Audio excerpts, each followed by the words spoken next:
आज हम वर्ग 10वीं के मैथ के चैप्टर 3 से संबंधित प्रतिस्थापन विधि, विलोपन विधि और वज्र गुणन विधि को अध्ययन करेंगे। और एक बार यदि इसको अच्छे से अध्ययन कर लेते हैं तो निश्चित तौर पे परीक्षा में आने वाले जो भी प्रश्न होंगे सब के सब आसानी से हल हो जाएंगे। आज का सबसे मुख्य सेंटेंस को हम लोग देखेंगे क्या है, तो उद्यमेन ही सिद्ध्यन्ति कार्याणि न मनोरथैः, जिसका अर्थ होता है कि कोई भी कार्य उद्यम से यानी मेहनत से या परिश्रम से सफल होता है, ना कि केवल इच्छा रखने से। यानी हम लोगों को केवल इच्छा हुआ कि हम लोग टॉप कर जाएं परीक्षा में और मेहनत करें ही नहीं तो हम लोग टॉप नहीं कर सकते। इसके लिए टॉप करने के लिए खूब मेहनत करने की आवश्यकता होगी। तो टॉप करने के लिए मेहनत करेंगे तभी जाकर के हम लोग टॉप कर सकते हैं। केवल इच्छा रखेंगे नहीं कि सबसे ज्यादा नंबर हमें ही आ जाए, तो केवल इच्छा रखने से यह काम सफल नहीं होता है। तो निश्चित तौर पे किसी भी काम को सफल बनाने के लिए जो उसकी आवश्यकता होती है, जितनी मेहनत की आवश्यकता होती है उतना मेहनत करना चाहिए। अब देखेंगे प्रतिस्थापन विधि में इसे कैसे हल करेंगे। तो सबसे पहले दो समीकरण दिया हुआ है, तो एक को हम लोग समीकरण 1 मानेंगे और दूसरा को समीकरण 2। अब ये समीकरण 1, 2 है क्योंकि इसे प्रतिस्थापन विधि से हल करना है। तो देखेंगे या तो समीकरण 1 से हम लोग आगे बढ़ेंगे या तो समीकरण 2 से, किसी दोनों में से किसी एक समीकरण से आगे बढ़ेंगे। जिससे आगे बढ़ेंगे यहां लिख देंगे कि समीकरण 1 से। अब समीकरण 1 से क्या है, यहां पे समीकरण 1 क्या है, x + 2y = 7। ये समीकरण 1 है। इसको एक स्टेप आगे बढ़ते हैं, या तो x को इस साइड ले जाएंगे या तो y को इस साइड ले जाएंगे। यहाँ पे x को हम बायां साइड रखते हैं और y वाले को ले जाते हैं दायां साइड। तो क्या हो जाएगा, इधर प्लस में, और यदि इधर आएगा तो क्या होगा, माइनस में। तो 7 - 2y यानी ये समीकरण, इसको हम क्या मान लेंगे, ये समीकरण अब हो गया 3। अब क्या करेंगे, क्योंकि समीकरण 1 से आगे बढ़ रहे हैं तो x का वैल्यू कितना आया है, 7 - 2y, जो समीकरण 3 के रूप में देख सकते हैं। अब आगे बढ़ेंगे समीकरण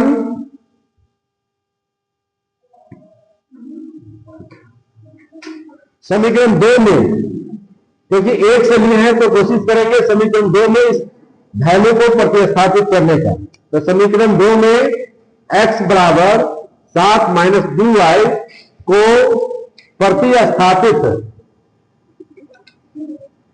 प्रतिस्थापित करने पर, अब ये समीकरण 2 क्या है, यहां देखें समीकरण 2 है 2x - y =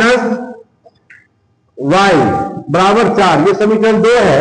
तो करना क्या है, जो x है यहां पर x न देकर के x का जो वैल्यू यहां पे 7 - 2y है वो देंगे यहां पे। तो क्या हो जाए 2 और यहां पे 7 -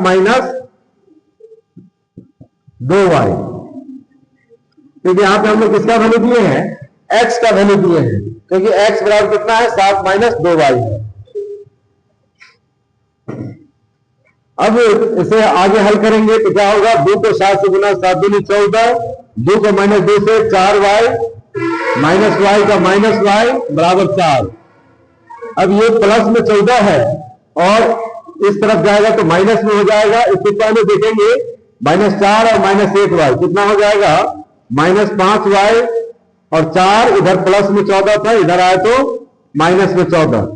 अब 4 में से -14 जाएगा, नहीं जाएगा, -14 में से 4 जाएगा, तो -14 में से 4 जाएगा, कितना बचेगा, -10। इसलिए यहां पे लिख सकते हैं y बराबर, क्योंकि इधर -5 गुना में, इसलिए -10 बट्टा में इधर आ जाएगा ये -5। तो माइनस से माइनस कट गया, 5 × 5, 5 दूनी 10, यानी y का जो वैल्यू आया 2 आया। अब y का मान जो 2 आया है उसे या तो समीकरण 1 में ही रखेंगे तो x का वैल्यू निकल जाएगा, 2 में रखेंगे तो भी निकल जाएगा, 3 में रखेंगे तो भी निकल जाएगा।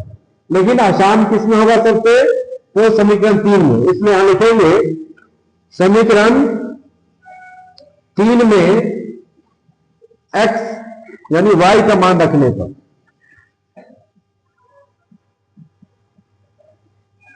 अब समीकरण 3 क्या है? एक्स बराबर 7 माइनस 2y, तो y की जगह पे y का जो वैल्यू 2 है वो रखेंगे, तो 7 माइनस 2 दूनी 4 बराबर 3। अतः x का वैल्यू कितना आया? 3 आया, और वहीं पे y का वैल्यू कितना आया था? 2 आया था। इस तरीके से प्रतिस्थापन विधि से हल कर लेंगे। यदि प्रश्न को रहेगा विलोपन विधि से हल करें, तब कैसे हल करेंगे? तो यहां देखेंगे विलोपन विधि इससे भी आसान होता है। देखेंगे ये समीकरण 1 है और ये समीकरण 2 है। इसको काट दो। देखेंगे x प्लस 2y बराबर 7 है, 2x माइनस y बराबर 4 है। इसे विलोपन विधि से हल करना है। विलोपन विधि से हल करेंगे, देखेंगे सबसे पहले ये x प्लस 2y बराबर 7, ये समीकरण 1 मानेंगे इसको। दूसरा 2x माइनस y बराबर 4, इसको समीकरण 2 मानेंगे। अब करेंगे क्या? समीकरण 1 को कितना से? 2 से गुना करने। समीकरण 1 को 2 से एवं समीकरण 2 को 1 से गुना करने पर, मतलब ये समीकरण 1 ये है, इसको किससे? समीकरण 2 को जो शुरू में 2 है उससे गुना करेंगे। और ये समीकरण 1 ये है, हाँ समीकरण 2 में क्या करेंगे? तो समीकरण 2 में समीकरण 1 के जो शुरू में है उससे गुना करेंगे। समीकरण 1 के शुरू में क्या है? कुछ नहीं है, तो यहाँ पे 1 है, तो यहाँ पे लिख देते हैं समीकरण 1 के पे क्या गुना करके, गुना दे करके यहाँ 2 लिखेंगे। और वही समीकरण 2 में गुना दे करके यहाँ पे शुरू में 1 है, यहाँ 1 लिखेंगे। तो गुना कैसे करेंगे? तो 2 को 1x से गुना करेंगे, कितना होगा? 2x। इसी तरह 2 को 2y से गुना करेंगे, 2 दूनी 4y। 2 को 7 से गुना करेंगे तो 7 दूनी 14। इसी तरह से फिर 1 को 2 से गुना करेंगे तो 2x। 1 को माइनस y से गुना करेंगे माइनस y, और 1 को 4 से गुना करेंगे तो फिर 4। अब यहाँ पे जोड़ने और घटाने का काम होता है, तो क्या करेंगे? यहाँ घटाएंगे तो यहाँ पे प्लस है, यहाँ माइनस देंगे। यदि माइनस है तो यहाँ पे प्लस देंगे, फिर यहाँ पे कुछ नहीं, प्लस है तो यहाँ फिर माइनस। अब ये 2 में से 2x क्या होता है? माइनस करेंगे तो दोनों 0 आ जाएगा, यानी कट जाएगा। फिर यहाँ 4y और प्लस 1y है, तो 4 और 1 5y। इसी तरीके से 14 में से 4 घटाएंगे तो ये 10, इसलिए y बराबर हो जाएगा 10/5। 5 दूनी 10, यानी y का जो मान आया वो 5 आ गया। अब क्या करेंगे? इस आगे समीकरण 1 में या 2 में भी रख करके हम लोग x का वैल्यू ज्ञात कर सकते हैं। तो यानी कि समीकरण 1 में y का मान रखने पर, क्योंकि y का वैल्यू निकला है, इसलिए समीकरण 1 को देखें क्या है। तो समीकरण 1 है x प्लस 2y बराबर 7। x प्लस 2y, तो y के लिए तो y का वैल्यू कितना आया है? 2 आया है। यही 2 यहां देंगे, बराबर कितना है? 7। इसलिए क्या हो जाएगा? x 2 दूनी 4 बराबर 7, इसलिए x बराबर कितना होगा? 7 घटे 4 बराबर 3। अतः यहां लिख देंगे x का मान कितना? 3, और वही y का मान कितना? तो y का मान 2। तो यदि विलोपन विधि से हल करने के लिए कहा जाए, ऐसे ही हम लोग क्या करेंगे? हल करेंगे। अब एक अन्य विधि होता है वज्र गुणन विधि। वज्र गुणन विधि बनाने में हम लोग, जैसे कि ये समीकरण 1 है, ये समीकरण 2 है, तो इसको सबसे पहले समान रूप में लिखा जाएगा। अब ये समान रूप में कैसे लिखते हैं? तो जैसे कि a1x plus b1y plus c1 बराबर 0, इस तरीके से लिखेंगे। यानी 7 है, इसको भी बाएं तरफ ले आएंगे, 4 है, इसको भी बाएं तरफ ले आएंगे। देखें कैसे? यहां लिख देते हैं वज्र गुणन विधि से।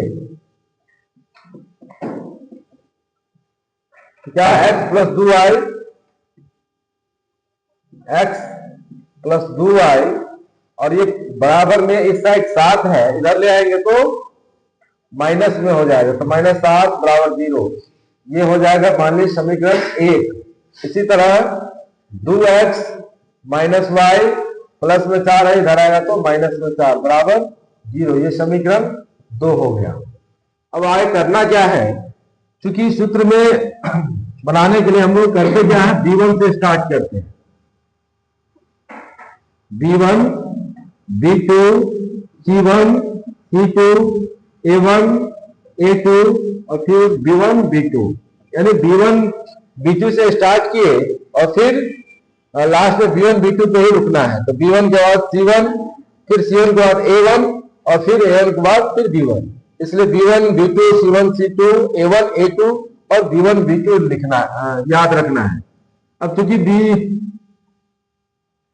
b1 को c2 से गुना करना होता है, b2 को c1 से, फिर c1 को a2 से, c2 को a1 से, a1 को b2 से और a2 को b1 से। शुरू में हम लोग क्या करेंगे, क्योंकि यहाँ पे x है, यहाँ पे लिखेंगे x और फिर यहाँ पे y है तो यहाँ लिखेंगे y और यहाँ पे 1 देना होता है। तो इस तरीके से आगे हल करेंगे। अब देखेंगे b1 का वैल्यू क्या है, तो ये शुरू में क्या है, a1 है, ये b1 है और ये c1 है।